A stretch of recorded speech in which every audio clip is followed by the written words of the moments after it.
Hi, I'm Tim Gideon for PC Mag. Today we're looking at the iPad 2 available from Apple on March 11th. It comes with a charger and a sync cable, no earbuds, which is a little silly since it has a headphone jack and starts at $4.99. This is what it looks like compared to the old iPad, which is the thicker one on top that does not have the rounded edges. The same 30-pin connector and built-in speakers sit at the bottom of the back panel, and above the volume controls a new rotation lock or mute switch. You choose which you want it to control in the settings menu.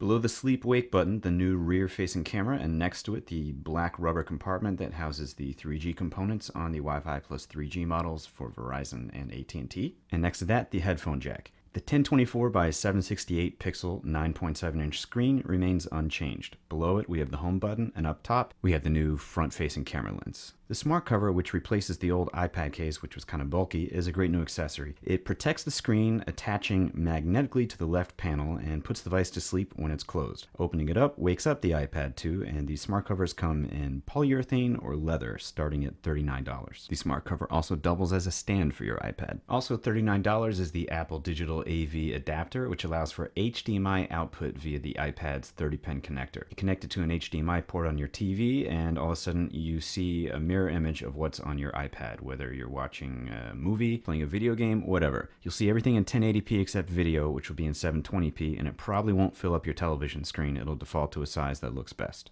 So let's check out the camera app. It shoots video in 720p, and tapping on the screen changes the aspect ratio of your view but does not affect the actual recording. Video and photos you take can be accessed by clicking on the lower left corner icon. There's no flash, and the rear-facing camera shoots images below 1 megapixel. It's more toy than tool, but the camera can be a lot of fun, especially in some of the other apps. One inclusion everyone expected was FaceTime, Apple's video chat app. It's the main reason for the VGA quality front camera. Making and placing calls is easy, but there's no HD level video like there is on the new MacBooks. The app works much in the same way it does on the iPhone and iPod Touch, and it only works over Wi-Fi. The new iMovie app is $4.99 and also similar to the iPhone's iMovie app. It's easier to use though because it has more screen space, which makes editing a little easier. You can also add generic music or songs from your iTunes library or add sound effects.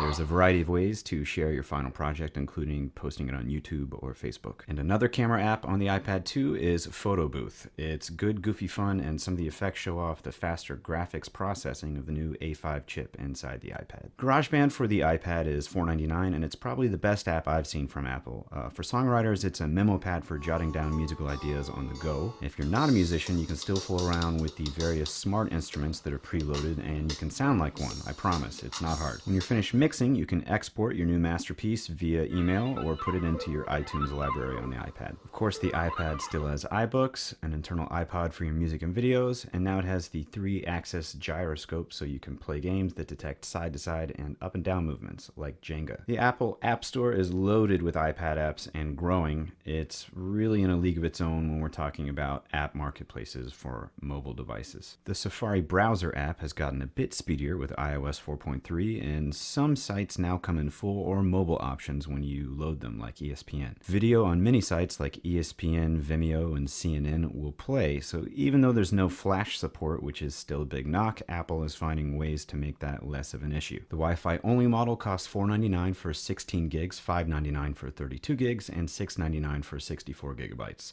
The pricing for the Wi-Fi and 3G models is $6.29 for 16 gigabytes, $7.29 for 32 gigabytes, and $8.29 for 64 gigabytes. Don't forget, you'll also have month-to-month service plans from both AT&T and Verizon. Their plans differ. You should check them out online, but there's no long-term service contract to tie you down. There's more to discuss, including the Apple TV AirPlay functionality and also the new Android Honeycomb tablets and how they'll fare against the iPad 2. For more coverage than you can possibly imagine, head to PCMag.com. Thanks for watching.